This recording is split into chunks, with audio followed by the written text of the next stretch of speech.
ملک کے باشندے ہیں.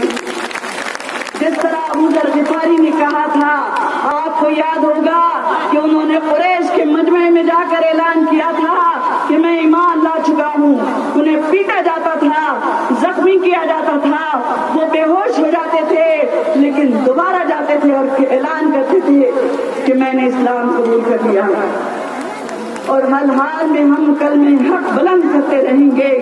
ہمیں نبی اکرم صلی اللہ علیہ وسلم کا وہ قول اچھی طرح یاد ہے، افضل الجہاد کلمۃ الحق عند سلطان الجائر.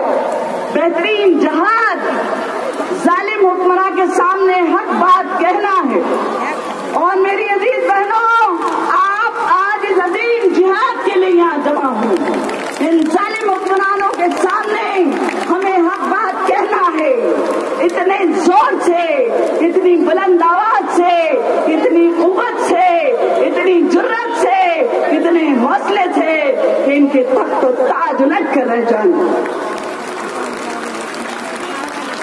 اور اللہ تعالیٰ کا وعدہ ہے، والذین جاہدوا فینا لنہدینہم سبلنا، جو